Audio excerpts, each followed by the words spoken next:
بسم اللہ الرحمن الرحیم۔ السلام علیکم ناظرین، میں ولی موسوی ہفتے وحدت کی خصوصی ٹرانسمیشن کے ساتھ آپ کی خدمت میں حاضر ہوں۔ آج 10 ستمبر ہے، 17 ربیع الاول اور بدھ کا روز ہے۔ پروردگار کی بارگاہ میں دعا گو بھی ہوں اور پر امید بھی ہوں کہ پوری دنیا میں آپ جہاں کہیں بھی ہوں گے صدقے میں محمد علیہ محمد علیہ السلام کے خیر و نافذ۔ ناظرین، آپ کو ہمارے پروگرام کے فارمیٹ کا علم ہے۔ تاریخی اعتبار سے پروگرام کو لے کر آگے بڑھتے ہوئے آپ کے محضر میں ایک مرتبہ پھر حاضر ہے۔ اس وقت جو ہماری مہمان شخصیت ہے، یقیناً آپ کی شخصیت کسی تعارف کی محتاج نہیں ہے۔ ہمارے ساتھ موجود ہیں حجت الاسلام والمسلمین علامہ سید عروج الحسن میسم صاحب، لکھنؤ ہندوستان سے۔ قبلہ آپ کو پروگرام میں خوش آمدید کہیں گے، ان ایام کی مبارکباد پیش کریں گے، خوش آمدید کہیں گے۔ علیکم السلام ورحمۃ اللہ۔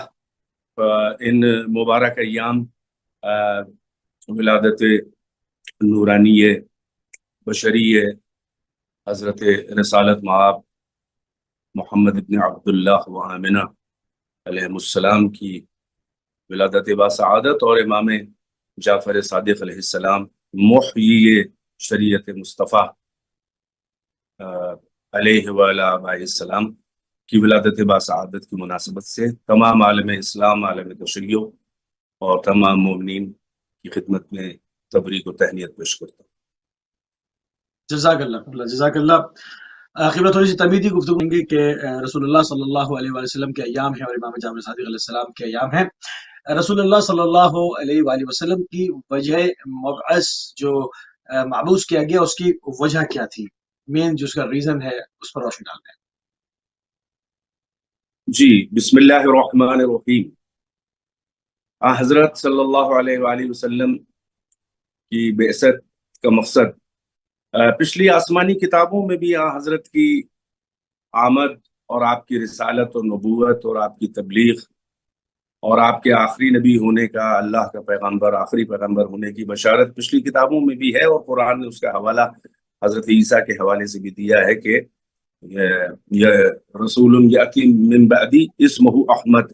حضرت عیسیٰ نے اپنے امت سے، حواریوں سے، نصارہ سے کہا کہ میرے بعد ایک نبی آئے گا، رسول آئے گا کہ جس کا نام احمد ہوگا، اور پچھلی آسمانی کتابوں میں بھی ہے، حتیٰ کہ ویدوں میں بھی اس کا ذکر ہے، کہیں محامد کر کے ہے، مختلف صفات کے ذریعے، اور کالیکی کا اوتار ابھی ایک نئی کتاب نکلی ہے، اس میں بھی ذکر ہے کہ عرب ساگر کے کنارے اور مکے کی اور عرب کی زمین پر قرآن مجید میں جو بعثت حضرت صلی اللہ علیہ وآلہ وسلم کا مقصد اللہ نے بیان کیا ہے۔ دیکھیے، سب سے پہلی بات تو یہ ہے کہ خلقت، آپ کا وجود، آپ کی خلقت، وہ جو ہے وہ ہماری ہدایت کے لیے نہیں ہے، انسانیت کی ہدایت اور اس کے اپلفمنٹ کے لیے، اس کی فلاح و بہبود کے لیے اللہ نے اپنے رسول کو بھیجا ہے، نہ کہ خلق کیا ہے۔ خلق تو کیا ہے اپنی محبت میں، اللہ نے اپنی محبت میں خلق کیا، اور اپنے عرفان، اپنی معرفت کے لیے اللہ نے پیدا کیا ہے حضرت کو، لیکن ان کا ارسال رحمت ہے۔ وما ارسلناک الا رحمتا للعالمین، ہم نے آپ کو عالمین کے لیے رحمت بنا کے دی۔ بعثت کہتے کس سے؟ بعثت جو ہے وہ حقیقت میں عطاء منصب کا نام نہیں ہے، بلکہ اظہار منصب، یعنی حکم اظہار منصب، یہ ہے بعثت کہلاتا ہے۔ اس کے لیے مختلف آیات ہیں، مثلا ایک جگہ سورہ جمعہ میں ہے کہ هو الذی بعث فی الامیین رسولا منہم یتلو علیہم آیاتہ ویزکیہم ویعلمہم الکتاب والحکمہ وان کانوا من قبل لفی ضلال مبین وآخرین منہم لما یلحقوا بہم وہو العزیز الحکیم۔ یہ سورہ جمعہ کی آیت ہے، اور ذرا سے میں کنیکٹ کروں گا پچھلے نبیوں سے کہ سورہ بقرہ میں خداوند عالم حضرت ابراہیم اسماعیل کا واقعہ بیان کر رہا ہے انہی الفاظ میں، وَإِذْ يَرْفَعُ إِبْرَاهِيمُ الْقَوَاعِدَ مِنَ الْبَيْتِ وَإِسْمَاعِيلُ رَبَّنَا تَقَبَّلْ مِنَّا إِنَّكَ أَنْتَ السَّمِيعُ الْعَلِيمُ رَبَّنَا وَاجْعَلْنَا مُسْلِمَيْنِ لَكَ وَمِنْ ذُرِّيَّتِنَا أُمَّةً مُسْلِمَةً لَكَ وَأَرِنَا مَنَاسِكَنَا وَتُبْ عَلَيْنَا إِنَّكَ أَنْتَ التَّوَّابُ الرَّحِيمُ رَبَّنَا وَابْعَثْ فِيهِمْ رَسُولًا مِّنْهُمْ يَتْلُو عَلَيْهِمْ آيَاتِكَ وَيُعَلِّمُهُمُ الْكِتَابَ وَالْحِكْمَةَ وَيُزَكِّيهِمْ۔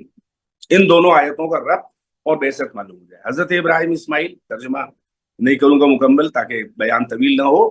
اللہ کہہ رہا ہے وہ وقت یاد کرو کہ جب ابراہیم اسماعیل ہمارے گھر خانہ کعبہ کی دیواریں، ستون، پلرز کو بلند کر رہے تھے، اور زبانیں حال سے، جذبات کی زبان سے، یہ زبان دل سے یہ دعا کر رہے تھے، پروردگارہ ہماری اس محنت کو قبول فرما لے، یہ سوارت ہو جائے، رائگاں نہ ہو، پروردگارہ ہمیں اور اسماعیل کو اپنا مسلم یعنی مطیع و منقاد مطلق یعنی ایبسولوٹ اوبیڈنٹ اینڈ ایبسولوٹ سرونٹ قرار دے، یعنی ہم تو ہیں منزل اسلام و تسلیم پر، تو ایکسپٹ کر کے سند دے دے کہ ہم تیرے مسلم ہیں۔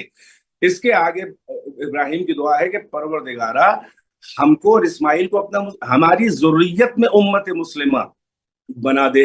اس کے آگے دعا، پروردگارہ ہماری ذریت کی، ہماری پروجینی، ہماری نسل کی اسی امت مسلمہ میں ایک رسول کو بھیج جو تیری آیتوں کی تلاوت کرے، تعلیم و کتاب و حکمت دے، نفسوں کا تزکیہ۔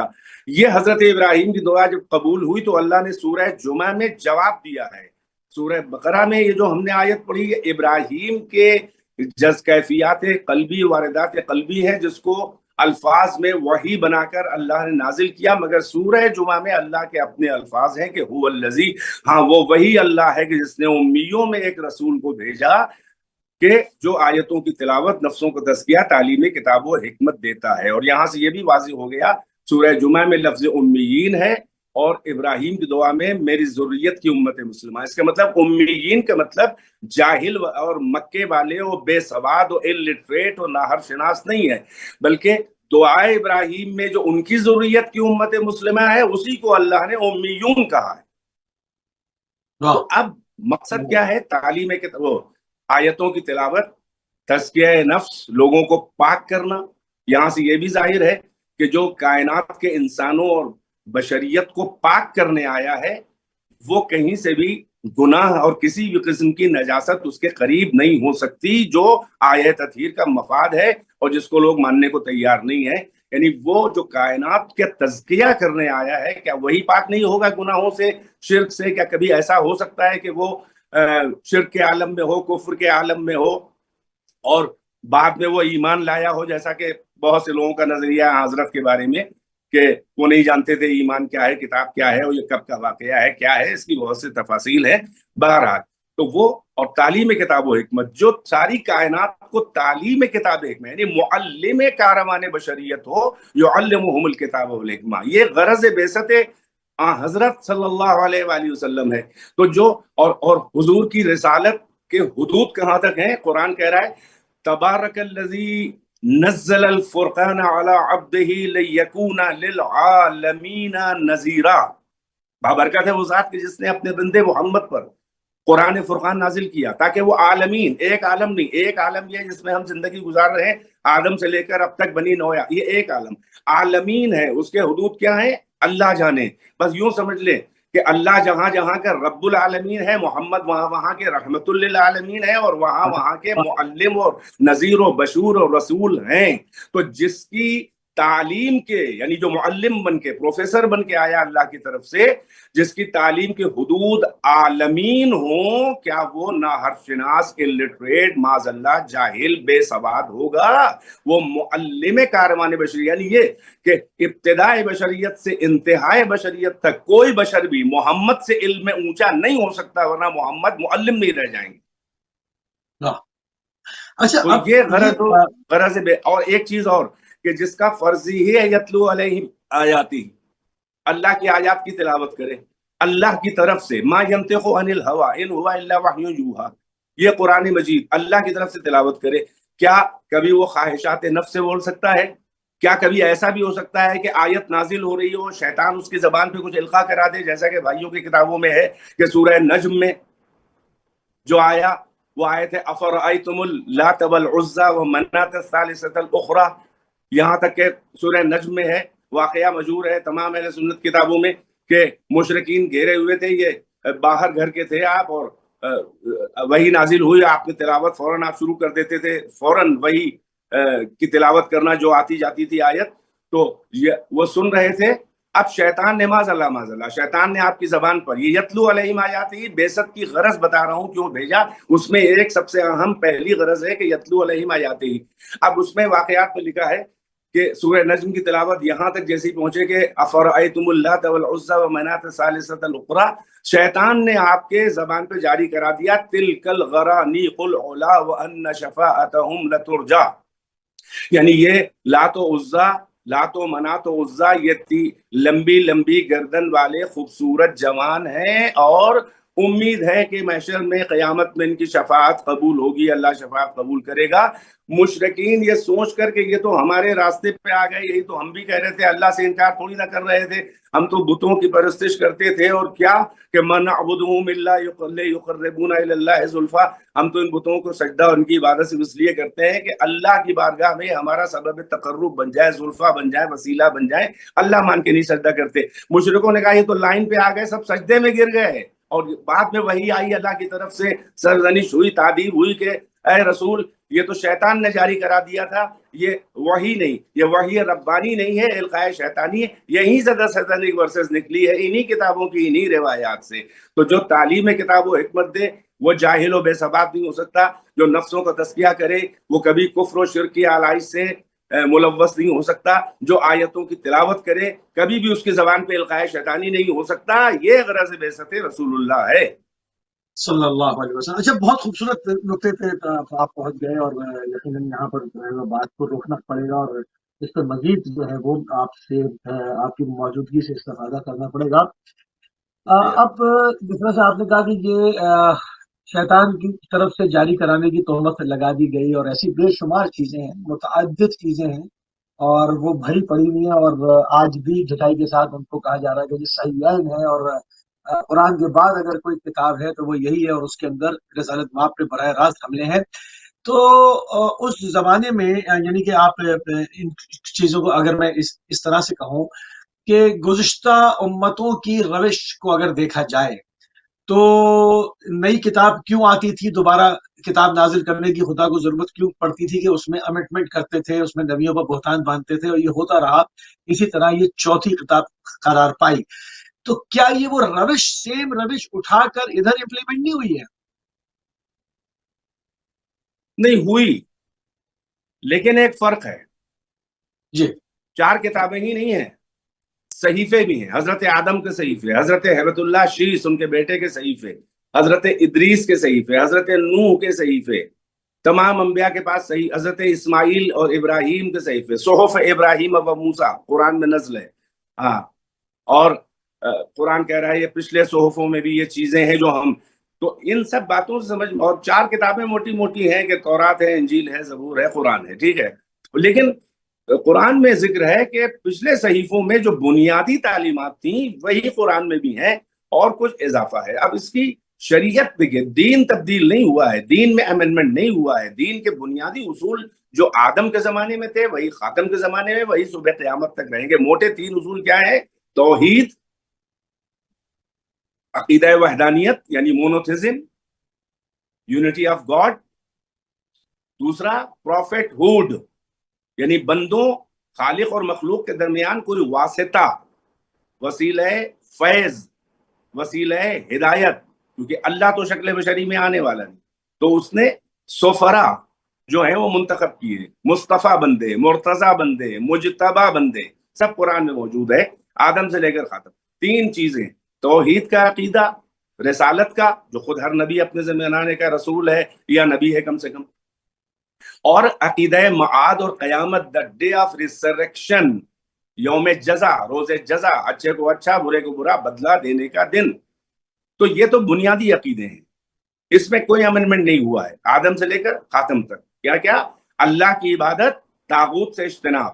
اللہ کہہ رہا ہے ہم نے ہر نبی کو یہی وحی کی یہی حکم دیا کہ ان اعبدوا اللہ واجتنبوا الطاغوت، یعنی ظلم و طاغوت کے خلاف، شیطان و شیطانی حرکتیں، متجاوز قوتیں، حد کو تجاوز کرنے والی مجرمانہ قوتوں کے خلاف اسٹینڈ لو، ڈٹ جاؤ، ظلم کے خلاف، طاغوت کے خلاف، اور اللہ کی عبادت۔ اس کے 3 موٹے موٹے اصول بیان کیے۔ اب شریعت کہلاتی ہے، شریعت کہتے ہیں اس میں دریا کا وہ گھاٹ کہ جہاں سے پانی پیا جاتا ہے، ہر دریا کے ہر کنارے سے پانی نہیں پیا جا سکتا، اونچا نیچا ہوتا ہے، گھاٹ بنایا جاتا ہے۔ شریعت کہتے ہیں عربی زبان میں اس گھاٹ کو کہ جہاں پر اتر کے پانی آسانی سے پیا جائے۔ تو دین کو فالو کرنے کے کچھ طریقے ہیں کہ جن کو شریعت کہا جاتا ہے، وہ آداب ہیں، وہ کچھ افعال ہیں، کچھ باتیں ہیں، ان میں تبدیلی ہوئی، اور کیسے ہوئی ہے اس پہ کی بنیادوں میں نہیں ہوئی ہے، مطلب طریقوں میں تبدیلی ہوئی ہے۔ اور وہ کیا اچھا، وہ انٹرپریٹ غلط کیا گیا، جیسے کہ ہمارے پپائیوں کی کتابوں میں کہ خدا کی گھنگریالے بال اور وہ گھوڑے کے اوپر ہے، اور جہنم جب پکارے گی تو اپنی پنڈلی اس میں ڈال دے گا، حل من مزید کے جی جواب میں. جی جی میں عرض کر یہ وہ ہے. ہاں جی، بسم اللہ. جی میں عرض کر رہا ہوں. تو احکام میں تبھی، جیسے نماز صلاح جو ہے ہر امت میں تھی، طریقہ صلاح میں فرق آ گیا. روزہ ہر امت میں تھا، ہو سکتا ہے کچھ اس کے احکام میں فرق آیا. زکوٰۃ بھی ہر امت میں تھی، کچھ اس کے احکام میں فرق. امینڈمنٹ کیا؟ سطح ذہن بشر کی ترقی کے ساتھ ساتھ شریعت کے احکام میں آسانیاں اور سختیاں اور تبدیلیاں ہوئیں. مثلا پچھلی امتوں میں 50 وقت کی نماز حضرت موسیٰ کی امت میں ملتا ہے روایات میں. اور حضرت وہ حدیث معراج بھی ہے، وہ اہل سنت کیا بھی ہے کہ واپس آ رہے ہیں تو پھر موسیٰ ملے، کہا کہ کتنی نماز، ان کا 50، ان کا آپ کی امت نہیں پڑھ پائے گی، یہاں تک کہ 5 نمازوں پہ آ کے وہ بار بار سفارش ہوئی. خیر جو بھی ہو، مطلب یہ کہ احکام شریعت. اب آئے بات اس کے اوپر کتابوں. پچھلی ساری کتابیں یا تو دستیاب نہیں، پری ہسٹوریکل چیزیں ہیں، لیکن جو کتابیں زیادہ پرانی نہیں ہیں، مثلا تورات ہے، انجیل، یہی 2 موٹی ہیں، ان میں امینڈمنٹ ہوا. یہ اصلی شکل میں باقی ہی نہیں ہے، اس میں تحریف ہوئی، امینڈمنٹ ہوا، اس میں بہت سی فیبریکیٹڈ چیزیں ہیں، بہت سی مینوپولیٹڈ ہیں. اچھا اب کہیں پھر تو اب ضرورت اس لیے ہوئی ایک نئی کتاب. 2 باتیں: تمام آسمانی صحیفوں کتابوں کا نچوڑ، اور جو کچھ پچھلی کتابوں میں ہے سب قرآن میں ہے، جو قرآن میں اور پچھلی کتابوں میں نہیں ہے. یعنی وہ صبح قیامت تک کا یہ قانون تھا. وہ عارضی وقتی، ہر نبی کی نبوت عارضی ہے، وقتی ہے، محدود زمان کے لیے، محدود مکان کے لیے. لیکن خاتم الانبیاء کی شریعت اور ان کی کتاب اور ان کا قانون، ان کا دین، وہ صبح قیامت تک کے لیے ہے. وہ محمد چلے جائیں گے رسالت نہیں جائے گی، محمد چلے جائیں گے قرآن و شریعت نہیں جائے گی. محمد آج بھی رسول ہیں، موسیٰ رسول تھے، آج ہیں نہیں. وہ ابراہیم رسول ہیں نہیں، تھے. محمد رسول تھے، ہیں، اور صبح قیامت کی سرحدوں سے عوالم کے لیے، عالمین کے لیے ان کی رسالت. تو اب ایک ایسا مضبوط قانون چاہیے تھا.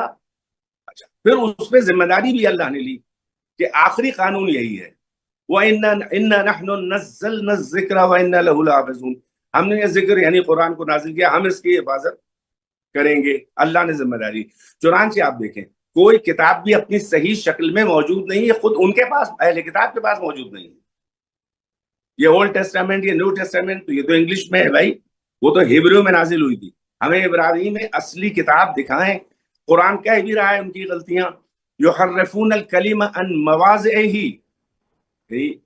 ان کو اہل کتاب کو قرآن کہہ رہا ہے، بنی اسرائیل کو، کہ یہ کلمات کی جمع، یعنی یہ اسپیچ کے پارٹس کو ان کی جگہوں سے جا بجا کر دیتے تھے تاکہ اس کے معنی بدل جائیں. ایک جملہ ہو، اس کے الفاظ کو اگر تقدیم تاخیر کر دی جائے، بدل دیا جائے جگہ سے، تو معنی بدلے جا سکتے ہیں. ایک تو یہ حرکت کرتے تھے. دوسری بات وہی انٹرپریٹیشن کی خرابیاں جو بیان کرتے تھے. اسی لیے اللہ نے دیکھیں کسی بھی نبی کی کتاب کے ساتھ اس کی اولاد کو اس طرح سے انٹرپریٹر کے طور پہ نہیں. حضرت کو اللہ نے حکم دیا، وہ حدیث ثقلین، انی تارک فیکم الثقلین کتاب اللہ و عترتی اہل بیتی ما ان تمسکتم بہما لن تضلوا بعدی ابدا وانہما لن یفترقا حتی یرد علی العرش. حدیث ثقلین ہے. یعنی کیا؟ اللہ کی طرف سے کتاب، اس کا محافظ اللہ، ساتھ میں عطرت رسول اللہ کی، اہل بیت. کہا میں چھوڑے جا رہا ہوں، دونوں سے ملے رہو گے، کبھی گمراہ نہیں ہوں گے. یہ دونوں جدا نہیں ہوں گے، قیامت کے دن حوض کوثر پر ہمارے ساتھ آئیں گے. تو قرآن کو لاوارث نہیں چھوڑا. اللہ کہہ رہا ہے میں حفاظت ذمہ داری کیا کہ یہ باقی، آج بھی قرآن باقی، کسی کی ہمت نہیں ہو یہ کہتے کہ یہ وہ قرآن نہیں ہے. ٹھیک ہے. اچھا تحریف کے بعد الٹے سے ایک سیکنڈ ہو انٹرپریٹیشن. تو انٹرپریٹیشن اہل بیت کا آج بھی موجود ہے اپنی اصلی شکل میں. اب لاکھ کوئی کہا کرے لیکن ہم اس کو کاؤنٹر کر سکتے ہیں. یہ بخاری وغیرہ مختلف روایات کہ جہاں سیرت پیغمبر کو مسخ کیا گیا اور قرآن کی تفسیر الٹی سیدھی کی گئی، تو اہل بیت آج بھی ان کی روایات احادیث موجود ہیں. اور ائمہ کی وضاحتیں، رسول اللہ ہی نہیں، پچھلے نبیوں رسولوں کی عصمتوں کے بارے میں جو غلط روایات گڑھی گئیں، اس کا بھی ہمارے ائمہ نے جواب دیا. خود امام رضا علیہ الصلوۃ والسلام کا بہت بڑا کارنامہ اس سلسلے میں ہے، خود امام جعفر صادق علیہ الصلوۃ والسلام کا بہت بڑا کارنامہ ہے کہ انہوں نے نبیوں کی عصمتیں، خود رسول کے بارے میں مختلف الٹی سیدھی باتیں جو نقل کی گئیں، اور ان کے زمانے میں بہت کچھ نقل کیا جا چکا تھا چھٹے امام کے زمانے میں۔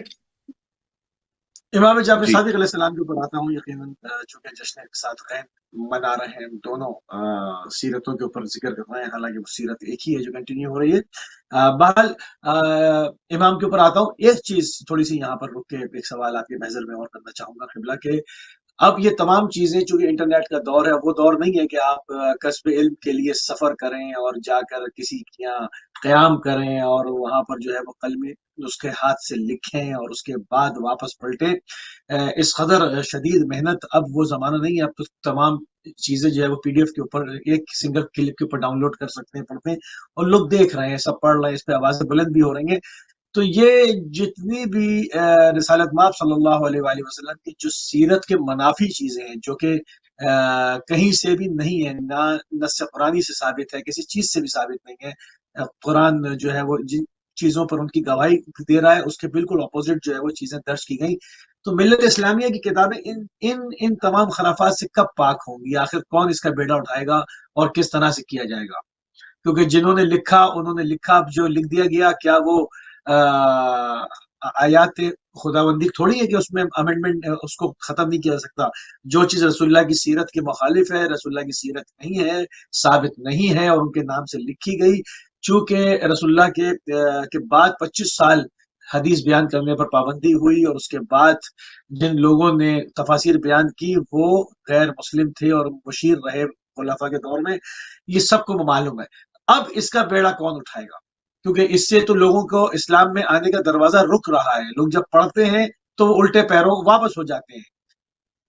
تو دیکھیے اس کا یہاں یہ کوئی باہر والا ہم کو نہیں بتائے گا، باہر والا تو ہمارے یہاں بگاڑ پیدا، باہر والوں ہی کی وہ روایات جو کہا جاتا ہے، جن کو اب میں وہ اصطلاح نہیں استعمال کروں گا، عجیب زمانہ بدل گیا ہے، مطلب جو ہمارے یہاں درآمد ہوئی، جو باہر کی، جو منافقین جو اسلام سے مقابلہ کرنے کے بعد وہ پست ہو گئے، نروس ہو گئے، انہوں نے لباس اسلام پہن کے گھسے اور رائے کے صحابہ سے ان کی پرانے ایام جاہلیت کی دوستیاں۔ اب وہ معلوم ہوا کہ اپنے یہاں اہل کتاب کی بات کر رہا ہوں، وہ پڑھے لکھے ہیں، کابل احبار وغیرہ جیسے، اب جاہل قسم کے بہت سے صحابہ اب وہ حضرت کی خدمت میں آ کے بتاتے تھے۔ وہ حضرت خلیفہ ثانی کا واقعہ موجود ہے کہ وہ آئے رسول اللہ سے کہا کہ وہ ہم نے کابل احبار سے کچھ تورات کی کچھ آیتیں سنی ہیں، بڑی اچھی لگی، آپ کی خدمت میں پیش کروں، سناؤں؟ تو حضرت ناراض ہوئے اور آپ نے کہا کہ دیکھو تورات منسوخ ہو گئی ہے، تلاوت کرنی ہے تو قرآن کی کرو، اور اگر موسیٰ علیہ السلام بھی میرے بھائی اس دور میں آ جاتے لَتَّبَعَنِی، تو وہ میرے پیچھے پیچھے چلتے تو تم پہچانو کہ میں کون ہوں، اور قرآن کی تلاوت کرو۔ اچھا، اور بہت سی اب وہ بعد میں اسلام بھی اس طرح کے بہت سے لوگ لائے اور وہ انٹرپریٹیشن، وہی تفسیر اور تعویل بیان۔ دیکھیے اللہ نے شروع ہی میں، اگر آپ 2-4 منٹ کی مہلت دیں تو اللہ نے، دیکھیے قرآن کی طرف پلٹ آئے یہ امت، اتحاد بھی ہو جائے گا، فرقے واریت بھی نہیں ہوگی، اور عصمت انبیاء و مرسلین بھی محفوظ رہے گی، چہ جائے کہ سید المرسلین جن کی امت میں ہمارے آقا۔ سب سے بڑی خرابی یہ ہے کہ یہ امت صرف نعرہ لگاتی ہے حسبنا کتاب اللہ، فقط کتاب خدا، اہل القرآن، قرآن قرآن، ارے قرآن پر عمل نہیں ہے، فقط تلاوت ہے، قراءت ہے، بڑی بڑی محفلیں ہیں، قرآن گایا جا رہا ہے، قرآن پہ عمل نہیں ہو رہا ہے۔ تمسک قرآن سے یہ نہیں ہے کہ آپ اس کو دوہرا دیں، اس کے بعد آپ اس کی تفسیر میں الٹے سیدھے ادھر ادھر کے نامحرموں کے پاس جائیں کہ جن کے حل سے قرآن ہی نہ اترا۔ قرآن نے شروع میں پہرا بٹھا دیا تھا، روانی سے آیت پڑھ رہا ہوں، هو الذی انزل علیک الکتاب منہ آیات محکمات ہن ام الکتاب واخر متشابہات فاما الذین فی قلوبہم زیغ فیتبعون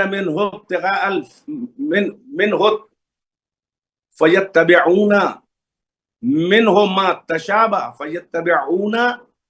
تشابہ منہ ابتغاء الفتنۃ وابتغاء تعویلہ وما یعلم تعویلہ الا اللہ والراسخون فی العلم۔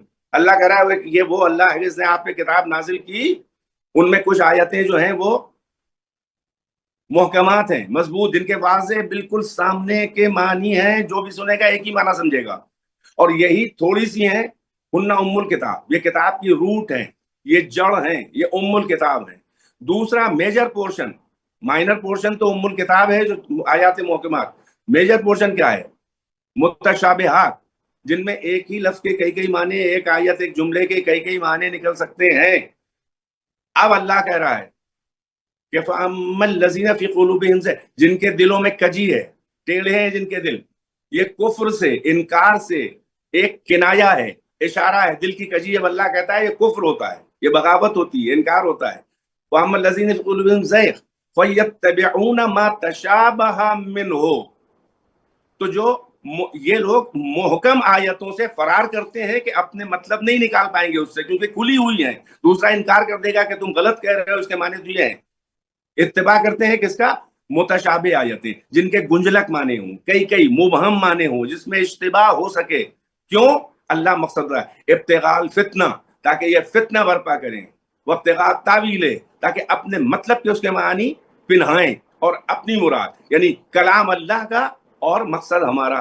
پھر اللہ کیا فرما رہا ہے؟ مہر لگا دی، وما یعلم تاویلہ الا اللہ والراسخون فی العلم، مگر جو متشابہ آیتیں کے کئی معنی نکل رہے ہیں، مراد متکلم تو فقط ایک بولنے والے کا ایک ہی معنی ہوگا، 50 تو نہیں ہوں گے ایک جملے سے، ایک لفظ سے۔ تو اللہ نے مہر لگا دی کہ اس کی اصل معانی جو ہیں آیات متشابہات کے، وہ اللہ کو علم ہے، اور راسخون فی العلم، جو علم کی گہرائیوں میں اترے۔ امت کو چاہیے قرآن سے پوچھیں، جب قرآن میں گنجلک معنی ہوں، واضح نہ ہو رہے ہوں، تو راسخون فی العلم کے پاس جائیں، ان کے پاس جائیں، ومن عنده علم الکتاب، جن کے پاس الکتاب کا علم ہے، ان کے پاس جائیں، جو ردیف ثقلین ہے، کتاب اللہ ہے، وہ عترتی اہل بیتی۔ تو پھر اللہ کے قرآن اور محمد خود رسول کا کام یہی تھا کہ لتبینہ للناس، خالی قرآن کی آیتیں نہیں سنانا تھا، بلکہ اس کا بیان کرنا تھا۔ ان علینا جمعہ وقرآنہ ثم علینا بیانہ، اللہ کہہ رہا ہے کہ یہ لا تحرک بہ لسانک لتعجل بہ، جب وہی نازل ہو تو جلدی زبان کو نہ ہلایا کریے تاکہ جلدی سے پہنچا دیں، نہیں، آپ گھبرائیں نہیں۔ ہماری ذمہ داری ہے اس کو جمع کروانا، ہماری ذمہ داری اس کو پڑھوانا قرات، اور ہماری ذمہ داری اس کو بیان کروانا۔ تو خود رسول نے اپنے زمانے میں بیان کیا، اپنے بات کے لیے عطرت اہل بیت، پہلے مولا کائنات ہیں، حسن ہیں، حسین ہیں، صدیقہ کبریٰ ہیں، زین العابدین ہیں، صبح قیامت تک ردیف قرآن امام مہدی موجود ہیں، جو رسول اللہ اور امام حسین اور حضرت علی اور جناب فاطمہ زہرا کی نسل سے ہیں۔ تو امت ادھر ادھر جا ہی کیوں رہی ہے؟ جائے گی تو الٹے سیدھے معنی نکلیں گے۔ اگر رسول اللہ اور ان کے بعد اہل بیت سے قرآن کے معنی لیں تو نہ رسول کی عصمت اور ان کی کوئی حد کے حرمت ہو، اس کی عصمت کے خلاف ہو۔ پچھلے انبیاء و مرسلین کے بارے میں آتے ہیں، وہ اہل بیت نے بیان کی ہیں۔ عیون و اخبار الرضا اٹھا کے دیکھیے، ہمارے سید شریف مرتضی، سید رضی نہج البلاغہ جو کمپائل کی ان کے بھائی، انہوں نے تنزیہ الانبیاء کتاب لکھی ہے، ائمہ کی احادیث کے ذریعے آیات متشابہات کی تفسیر کے، جہاں سے عصمت اور بھئی آدم نے وعصا آدم و ربہ بیان کیا ہے، اہل بیت نے بیان کیا ہے کہ عصیان کے معنی وہاں کیا ہیں، یہ گناہ نہیں ہے وہ والا، یہ ہے معاملہ۔ تو جب اپنوں ہی میں لوگ جو ہیں وہ ادھر ادھر ہٹ رہے ہیں، سیدھے قرآن سے معنی کیسے لوگے بھائی؟ آیات متشابہات ہیں، یہ ہے۔ تو جب اگر قرآن پہ امت جمع ہو جائے، اور جب قرآن پہ جمع ہوگی تو رسول اللہ کے پاس آئے گی۔ رسول اللہ کو حکم بنایا ہے اللہ نے، فَلَا وَرَبِّكَ لَا يُؤْمِنُونَ حَتَّى يُحَكِّمُوكَ فِي مَا شَجَرَ بَيْنَهُمْ ثُمَّ لَا يَجِدُوا فِي أَنفُسِهِمْ حَرَجًا مِّمَّا قَضَيْتَ وَيُسَلِّمُوا تَسْلِيمًا۔ اے محمد تیرے رب کی قسم، یہ لوگ مومن نہیں ہو سکتے جب تک کہ اپنے تمام مشاجرات و منازعات اور اپنے اختلافات اور ڈسپیوٹ اور ایشوز میں آپ کو حکم اور جج اور فیصل نہ بنائیں۔ پھر جب آپ فیصلہ کریں تو کسی کے موافق کسی کے خلاف جائے گا، خلاف جانے پر بھی آپ کے فیصلے کے خلاف دل میں حرج مرج کوئی پرابلم محسوس نہ کریں، اور یہ مکمل تسلیم و سرنڈر ہو جائیں آپ کی بارگاہ میں۔ اگر نہیں کرتے تو یہ مومن نہیں ہے۔ امت کے علماء کیوں اس آیت پہ غور نہیں کرتے کہ ہمیں رسول اللہ کی بارگاہ میں تسلیم ہونا ہے، اور رسول اللہ تک آئیں گے تو اہل بیت تک آنا ہی آنا ہے۔ سارے فتنوں کی جڑ یہی ہے کہ قرآن رٹ رہے ہیں، اہل بیت کو چھوڑ دیا ہے، گمراہی پکی ہے، وہی ہو رہا ہے۔ کسی کو سدھارنے کی ضرورت نہیں ہے، خود سدھر سکتے ہیں اگر مخلص مومن اور قرآن پر ایمان ہے، رسول اللہ پر بھروسہ ہے۔ اچھا، امام جعفر صادق علیہ السلام کی طرف تھوڑے سے آپ کے زمانے کے سیاسی حالات، جس میں آپ کیونکہ اس چیز کو جو ہے وہ بتایا نہیں جاتا، جو منابر ہیں اس سے اتنا واضح بیان جو ہے وہ غیر شیعہ منابر کی بات کر رہا ہوں میں، کہ جی اس زمانے کے سیاسی حالات کیا تھے، کیوں فقہ جعفری کے نام سے اس عنوان سے فقہ مشہور ہو گئی، حالانکہ فقہ محمدی ہی ہے۔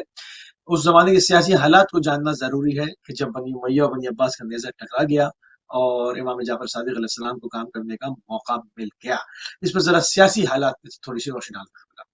جی کربلا کے بعد چوتھے امام زین العابدین علیہ السلام 35 سال دنیا جانتی ہے آپ نے عزلت گزینی کی زندگی گزاری، مگر دین کی خدمت مختلف پیرائے میں، دعاؤں کے انداز میں یا مخصوص، بلکہ اپنے پدر مظلوم شہید کربلا کی مجلس کے بہانے سے کہتے تھے میں شادیوں میں نہیں جاؤں گا، خوشی میں نہیں جاتے تھے۔ کثرت سے احادیث فقہی چوتھے امام سے موجود ہیں۔ مجھے تو ایک روایت شراب کے سلسلے، شراب نوشی کے سلسلے میں، اس کی حد کے سلسلے میں احقاق الحق میں مسل الوازین میں خدمت انجام دیتا رہا، اور احقاق الحق شہید نور اللہ شوستری جس کو لکھ کر تقیہ کے عالم میں لکھ کر، اور پھر کھلی بات تو آپ شہید ہوئے، سب جانتے ہیں آگرہ میں شہید ظالم۔ احقاق الحق ہمارے مسل الوازین کے نصاب میں ہے، کتاب الطہارت میں۔ میں نے ایک روایت ایسی پڑھی کہ مجھے آنسو آ گئے کہ امام زین العابدین علیہ السلام کتنی پابندیاں، کتنا دہشت والا ماحول تھا، پابندیاں۔ بہرحال آپ اپنا فرض منصبی ادا کریں۔ اچھا، اب 132 ہجری میں 95 میں امام زین العابدین علیہ السلام کی شہادت ہو گئی، کربلا کے 35 سال۔ مروان الحمار، اب یہ 5ویں امام کا زمانہ، امام محمد باقر علیہ السلام، باقر علم النبی ہیں، جن کو رسول اللہ نے حضرت جابر سے سلام کہلایا تھا۔ 7 معصوموں کا زمانہ انہوں نے دیکھا ہے۔ چھوٹے زمانے باقر کو دیکھا، اس کے 15 دن کے اندر ان کی وفات ہو گئی سلام پہنچا کے، امین رسول۔ چوتھے امام کا زمانہ 132 ہجری میں بنی امیہ کا آخری عامر حکمراں مروان الحمار، حمار کہتے ہیں گدھے کو، اس کا تاریخ میں یہی لکھا ہے ہر کتاب میں کہ مروان گدھا، وہ پہلا مروان تھا پلید ملعون، جو صلب میں تھا اپنے باپ کی، اور رسول کا نے لعنت پڑی تھی اس پر، اس کے باپ پر، اس کے دادا پہ، اور یہ دوسرا مروان 132 ہجری 132 ہجری۔ اس کے بعد بنی عباس، تو بنی عباس اور بنی امیہ کا جو درگیری تھی، جو ان کا کلیش چل رہا تھا، جو اقتدار کو کے حصول میں جو ان کی آپس میں لڑائیاں چل رہی تھیں، اس میں تھوڑا سا اہل بیت کی طرف سے، ائمہ کی طرف سے تھوڑا سا یہ لوگ مطلب مجبور تھے سیاسی حالات کی بنیاد پر، تھوڑا غفلت، یعنی اتنی سختی، اتنی نظر، اتنی پابندی، اتنی جاسوسی، اور یہ چھٹے امام کے دور تک یہ رہا، انسٹیبل رہا، نیا بنی عباس کا دور۔ تو وہ ابو العباس صفاح پہلا، جس کو امام جعفر صادق کا زمانہ ملا، یعنی امام جعفر صادق بھی تھے اور باپ بیٹے، امام باقر کے بعد امام جعفر صادق علیہ السلام۔ ان دو ائمہ کو کیونکہ سیاسی حالات کچھ ایسے ہو گئے تھے، بنی عباس اور بنی امیہ کا اقتدار جا رہا ہے، بنی عباس کا آ رہا ہے، اور اہل بیت کے نام پر وہ کھڑے ہوئے تھے، یا لسارات الحسین، بنی عباس کالے سیاہ لباس، کربلا کے سوگوار، قتل حسین کا بدلہ لیں گے، یا لسارات الحسین، کون ہے جو حسین کے خون کا بدلہ لے گا، آؤ، اس نام پر حکومت۔ اور یہ بنی امیہ سے زیادہ بدبخت اور اہل بیت کے ظالم تاریخ جانتی ہے ثابت ہوئے، لیکن اس میں ان دو اماموں کو خدمت دین، احیاء دین اور احیاء شریعت مصطفیٰ کا اچھا موقع ملا۔ چنانچہ ہزاروں شاگرد ان دونوں اماموں کے ہیں، اور ایسے ایسے راوی ہیں جو 20 ہزار 30 ہزار حدیثیں جنہوں نے ائمہ سے سنی اور بہت سی نقل بھی کی، کتابوں میں ہیں، محمد ابن مسلم ہیں، اور بھی ہیں، حضرت جابر بن عبداللہ انصاری خود ہیں۔ تو یہ پانچویں امام، اس کے بعد چھٹے امام کا زمانہ آیا۔ اس میں پوری ایک حساب سے مسجد مدینہ نہیں تھی، مسجد نبوی، بلکہ اوپن یونیورسٹی تھی آپ کی، اور مستشرقین نے، ویسٹرن فلاسفرز اور جو اچھے اچھے مصنف اور مفکرین گزر کتابیں لکھی ہیں، آپ نے وہ کتاب سبھی نے دیکھی، اب تو ترجمہ اس کا ہو گیا ہے، وہ مغز متفکر جہان شیعہ فارسی میں ہے، اور سپر مین آف اسلام شاید انگلش میں ٹرانسلیشن ہے، تو وہ انگلش میں تھی، پھر مختلف زبانوں میں ترجمہ ہوا. بہرحال ہم یہ نہیں کہہ رہے ہیں کہ وہ آتھینٹک ہے کہ نہیں. بہرحال وہ ایک ان کا گروپ تھا ریسرچرز کا، انہوں نے امام جعفر صادق کے مختلف شعبوں پر علوم کی خدمت، تو اس میں بڑے اچھے انکشافات ہیں. بہرحال ہر علم پر جابر ابن حیان جن کو گیور کہا جاتا ہے، علم کیمیا، فادر آف کیمسٹری کہہ رہا، ان کا رسالہ بھی اصل جو ہے وہ شاید برٹش لائبریری میں ہے، میں نے سنا ہے، آنکھوں سے نہیں دیکھا. مختلف علوم پر درس دیتے تھے جعفر صادق علیہ السلام، جس میں ریاضی بھی تھی، فلکیات بھی تھے، کیمیا وغیرہ وغیرہ، مختلف علوم. اسلامی علوم سے ہٹ کر موقع ملا اور بھی بہت سی باتیں. اب زمانہ یہ کیوں آپ کہہ رہے ہیں کیوں یہ فقہ جعفری؟ وجہ یہ ہے کہ وہ جو تمسک کا حکم دیا گیا تھا، اگر علی کے دروازے پہ لوگ آتے، بھائی سب عالم القرآن، عالم الامہ جو ہیں وہ قرآن کے اور دین کے عالم الامہ کون ہے؟ علی ہے. اقزاکم علی، عالمکم علی، ہر لحاظ سے تو حضرت علی، لیکن ان کے در پہ نہیں آئے. ان کے مقابل نظریات کو بھی لیا گیا، صحابہ سے لیا گیا، ازواج سے لیا گیا، مختلف صحابہ سے لیا، تابعین اور تبع تابعین سے لیا گیا، اہل بیت کے ائمہ موجود ہیں. اس کی وجہ سے اختلافات، بالکل جیسے رسول اللہ جب آئے ہر ایک اللہ پرستی کا دعویٰ کر رہا تھا مشرک، مگر ہر دن کا ایک نیا خدا تھا، خود سے تراش لیے انہوں نے بت. ویسے ہی شریعت اور دین کے احکام و احادیث رسول اللہ میں اتنا ملاوٹ، اتنی امپیورٹی آ گئی تھی، جیسے اللہ کے ساتھ ساتھ بتوں کو کشف کیا گیا، ویسے ہی حضرت سے منسوخ کر کے جھوٹی حدیثیں.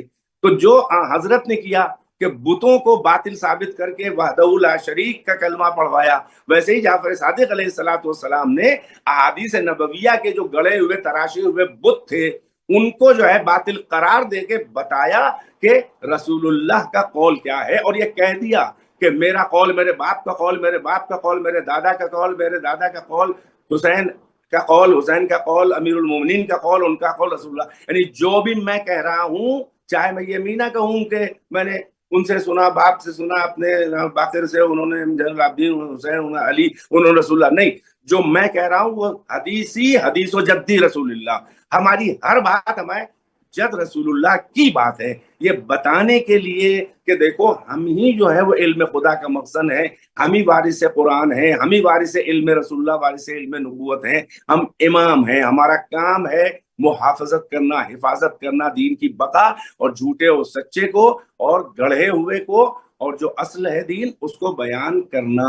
اس لیے اتنی محنت اس محاذ پہ آپ نے کی ہے کہ آپ کو محیی شریعت مصطفیٰ کہا گیا، یعنی آپ نے احیاء شریعت، اسی لیے فقہ جعفری کے نام سے منسوب اس لیے ہو گئی کہ سب کا دعویٰ آپ کے زمانے میں تھا کہ ہم رسول اللہ ہی کی فقہ کو، رسول اللہ کی شریعت، ان کی حدیث کو بیان کر رہے ہیں. آپ ہی کے زمانے میں امام اعظم اہل سنت کے ابو حنیفہ تھے جو سب سے سینئر ہیں، اس کے بعد بالواسطہ یا بلا واسطہ سبھی آپ کے شاگرد ہیں، وہ مالک ابن انس ہیں، اور پھر محمد ابن ادریس شافعی ہیں، پھر احمد ابن حنبل ہیں.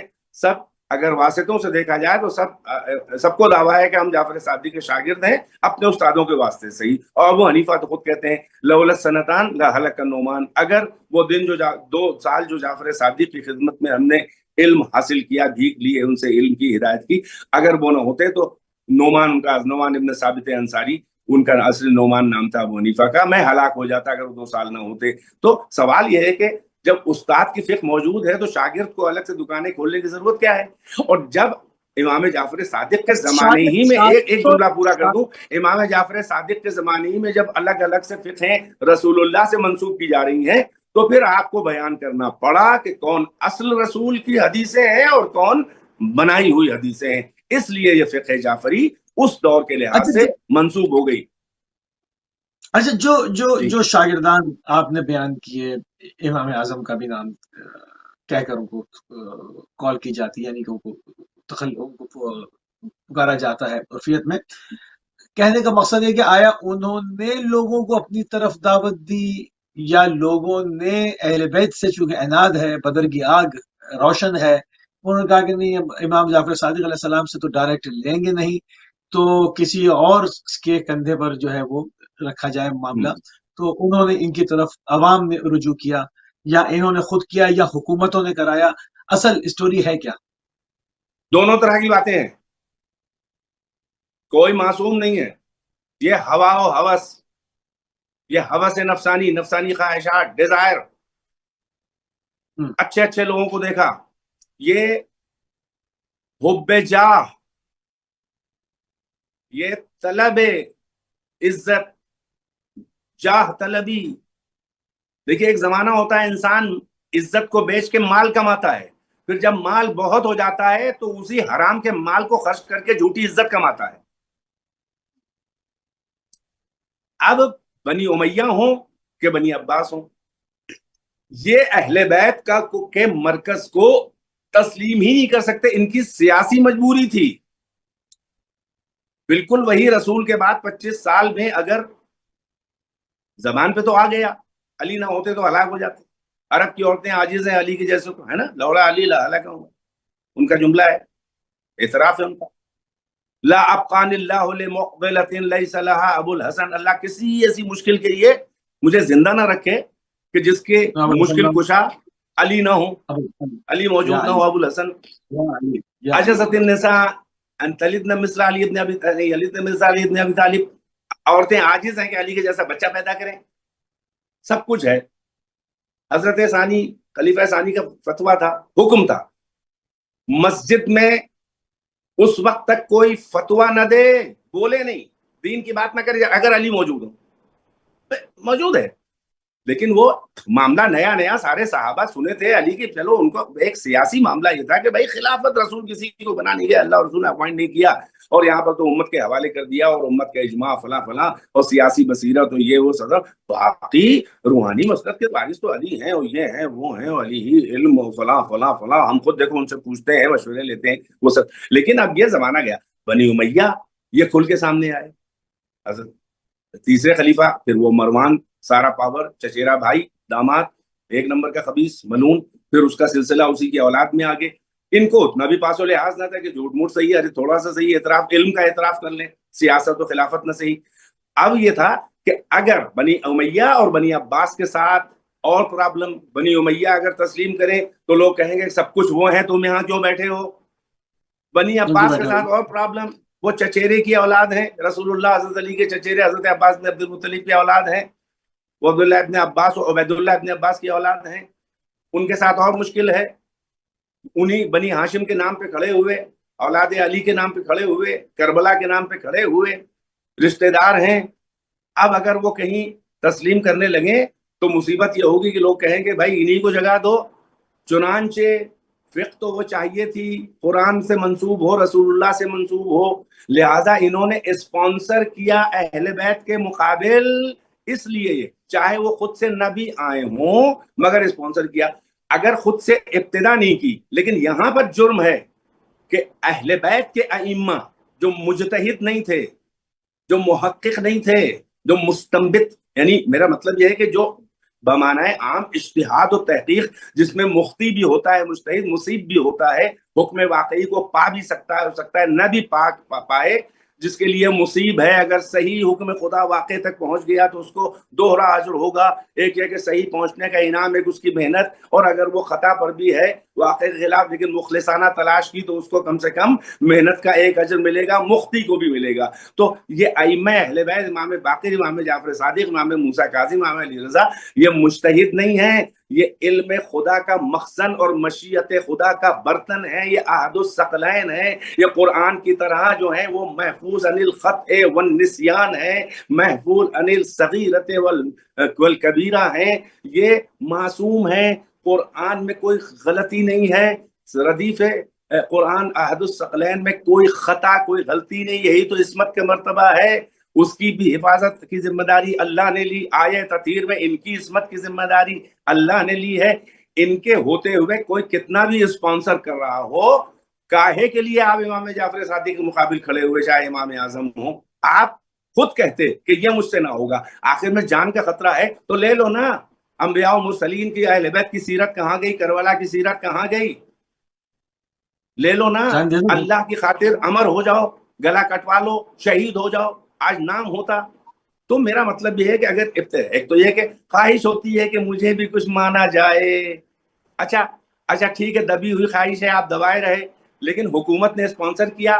آپ یہ تو دیکھو کہ جعفر صادق کے مقابل کھڑے ہو رہے ہو، خود تمہیں اپنی اوقات معلوم ہے. اچھا دوسری بات، اگر خالی حکومت کی طرف سے دباؤ تھا، میرا کہنا ہے اکیلے میں جو مناظرہ ہوا ہے، اتنی اوقات تھی، اتنی ہمت تھی کہ جعفر صادق اور امام محمد باقر سے ابو حنیفہ مناظرہ کریں.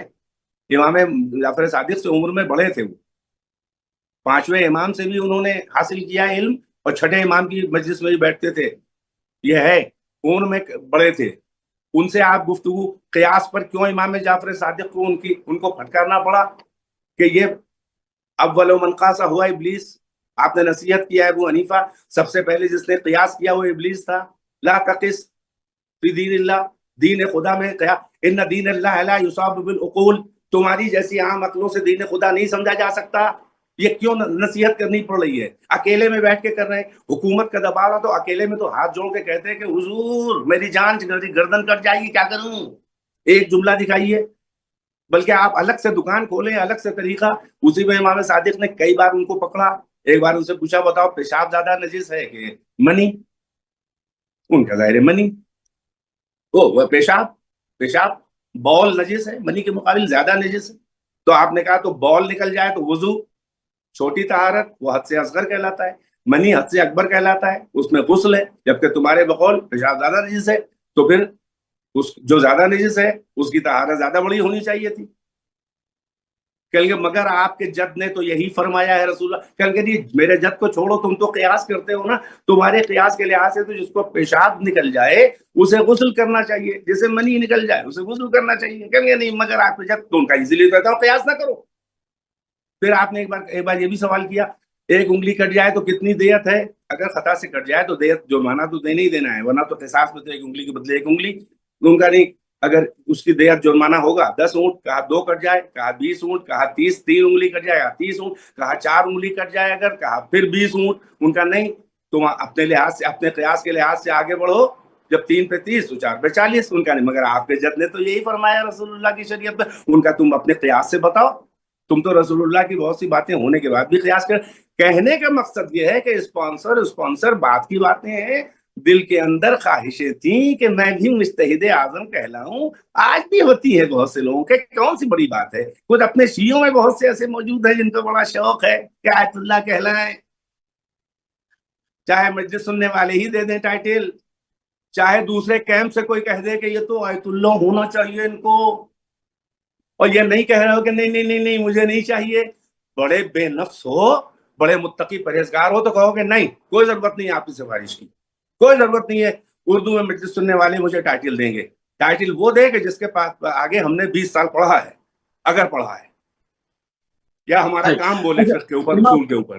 میرا مطلب یہ ہے کہ جب آج خواہش چھوٹے لوگوں کو ہے تو جن کے پیچھے حکومت تھی، بھیڑ تھی، ان کو خواہش کیوں نہ ہوگی کہ اہل بیت کے مقابل اپنی فقہ کی دکانیں کھولیں. تو اختلاف کہاں سے ختم؟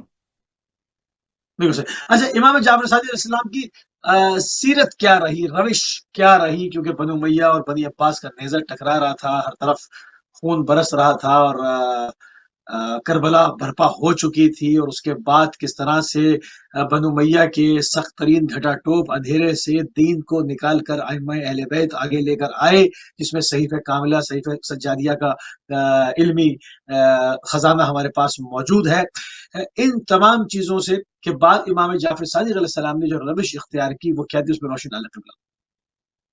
جی آپ کی روش وہی آپ کے اجداد کی روش تھی، اور بس زمانے کا جو تقاضا تھا، یا جتنی سہولیت تھی، جتنی آسانیاں تھیں، جس راستے سے ہو سکتا تھا، مقصد ایک تھا. کبھی آپ نے دین کے سلسلے میں کسی مصلحت سے کام نہیں لیا. اگر تقیہ ہے کا مورد آیا بھی تو اپنے شیعوں کی جو اصلی اہل بیت کے ماننے والے مومنین ہیں ان کی جان بچانے کے لیے، ان کو سازشوں سے، حکومت کی نظر سے بچانے کے لیے کہنا بھی پڑا کہ تقیہ تو دینی و دین و آبائی، تقیہ میرا اور میرے باپ دادا کا دین ہے. تو وہ صرف اس لیے کہ اصل دین باقی رہے. چھلکوں کے اندر گودا جو اصل میں جسے اصلی اسلام حقیقی اور تشیع امیر المومنین کے وسیلے سے رسول اللہ اور اللہ تک جانا، دین اسلام کو فالو کرنا ائمہ کے وسیلے سے، یہ ہے گودا۔ باقی چھلکے گودے کی حفاظت کرنے کے لیے بہت کچھ کرنا تھا، اور یہی ایک مفاد و مدعا اتحاد بین المسلمین کا ہے۔ کبھی ہمارے ائمہ نے عام مسلمانوں سے نہ بغاوت کی، نہ اپنے چاہنے والوں کو یہ سکھایا، نہ ان کا بائیکاٹ کرنے کو کہا، نہ ان سے الگ تھلگ، بلکہ اور انکریج کیا، حکم دیا ان کے جنازوں میں جاؤ، ان کی عیادت میں جاؤ، ان کی تعزیت میں جاؤ، ان کی دعوتوں میں جاؤ، ان کے ساتھ نماز پڑھ لو۔ ایک یہ روش رہی، مگر حق کو کبھی نہیں چھپایا۔ جہاں جتنا موقع ہوا، بہت سی خطرناک روایات بھی کیسے آ گئیں تقیے کے باوجود، وہ بڑے خاص اپنے جو اصحاب السر، بہت سے ہر امام کے چند دو چار صاحب السر صحابی ہوتے تھے، بڑے رازدار، جیسے امیر المومنین کے اسبغ ابن نوادہ، جیسے وہ حضرت کمیل ابن زیاد، اس طرح کے مالک اشتر، بسم تمار، حبیب ابن مظاہر، ایسے ہی تمام ائمہ کے بڑے خاص خاص، ابو بصیر، بڑے خاص خاص لوگ، تو ان تک ہر بات کو گودا پہنچاتے رہے، اصلی بات جو اس وقت خطرناک بھی ہوتی تھی، مگر ان کو بتاتے تھے تاکہ اگلی نسلوں میں مؤنن نسلن بعد نسلن اصل دین پہنچتا رہے۔ اتنے خطرناک حالات میں دین کو باقی رکھنا، ورنہ سوچیں آپ کہ یہ سب ہونے کے بعد سب سے زیادہ روایات جو دین کے اصول اور فروع کے بارے میں ہے وہ امام جعفر صادق علیہ السلام سے۔ علمی مناظرے بھی، یہ دیکھیں ابھی ابو حنیفہ کے ذریعے آپ دیکھ لیں مناظرے، اور ہمیشہ یہ تو مجبوری تھی کہ جب کوئی کوڑا پھینکے گا تو اس کا جواب تو دیا جائے گا، یعنی کم سے کم بتایا جائے گا کہ کوڑا پھینک رہے ہو تم، لیکن اصل کیا تھا؟ دشمنان اسلام، غیر مسلمین جو اسلام پہ علمی طور پہ حملہ آور تھے، ہر دور میں ائمہ نے، چھٹے امام، حتیٰ کہ ساتویں امام کے بھی جو موقع، آٹھویں امام نے تو کثرت سے مناظرے کیے، نویں امام سب موجود ہیں۔ تو یہ حقیقت میں امام جعفر صادق علیہ السلام، بلکہ پانچویں امام سے یہ بنیاد پڑ گئی تھی کہ دین کی حفاظت کے لیے مخالفین کا جواب دینا۔ پانچویں امام نے ایک عیسائی بہت بڑے، وہ مطلب ان کا پوپ تھا، بڑا عالم تھا، وہ مدینے کے اطراف میں آیا اور لوگ اس کو کہہ رہے تھے کہ بہت بڑا روحانی ہے، اور وہ چیلنج کرتا تھا، سال میں ایک بار آتا تھا کہ علماء اسلام سے مناظرہ تثلیث کے بارے میں، وہی اپنے عقیدے کے بارے میں کرنا چاہتے ہیں، یہ جو کہتے ہیں توحید یہ وہ دین محمد کے بارے میں۔ تو حکومت لرزہ بردار نام تھی، یہ پانچویں امام بتا رہے ہیں۔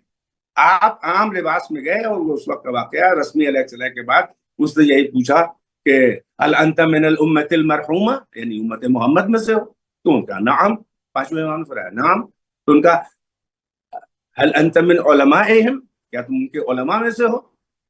تو آپ نے کہا کہ لست بجاہل، یہ نہیں کہا کہ میں عالم ہوں، بلکہ کہا کہ میں جاہل نہیں ہوں، یعنی عالم کہتے تو کسی ایک دو شعبے کے عالم ہوتے نا، ایبسولوٹلی انکار کر دیا کہ میں جاہل نہیں ہوں، یعنی کوئی شعبہ علم ہے ہی نہیں جس کا میں عالم نہ ہوں۔ تو اس طرح سے مناظرے کیے ہیں ائمہ نے، چھٹے امام کے بھی مناظرات موجود ہیں، جوابات موجود ہیں، آپ نے ہر حال میں، اور آپ کو موقع ملا، مختلف علوم کی خدمت آپ نے کی ہے جو آثار آج بھی موجود ہیں۔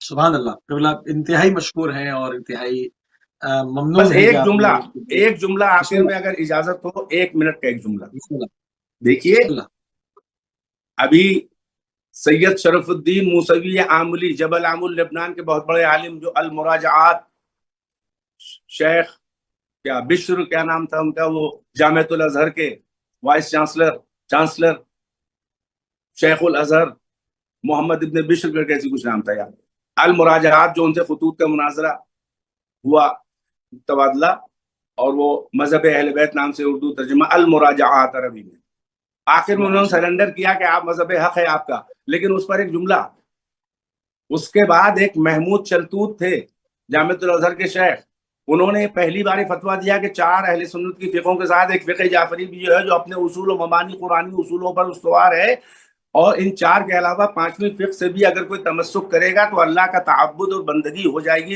اطاعت مصطفیٰ، یعنی وہ دین پہ عمل کر رہا ہے فقہ. تو بڑی تعریف کی گئی تھی کہ کم سے کم فقہ جعفری کو شامل کر لیا. میں ایک جملہ کہوں گا، وہ اس وقت کا تقاضا.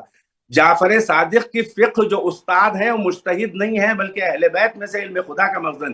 جعفر صادق کی فقہ ہوتے ہوئے کسی دوسری فقہ پر عمل کرنے کا شرعاً جواز ہی نہیں پیدا ہوتا. اگر یہ امت کے علماء سمجھ جائیں تو کوئی اختلاف امت میں نہیں رہ جائے گا، مسئلہ ہو جائے گا، مسئلہ حل ہو جائے گا. لوگ اہل بیت کے پاس جو ہے وہ رجوع کریں گے اور معاملہ جو ہے وہ سیدھا ہو جائے گا. بہرحال انتہائی شکر گزار ہیں ہم آپ کے، انتہائی ممنون ہے قبلہ کہ آپ نے نہایت علمی گفتگو کی اور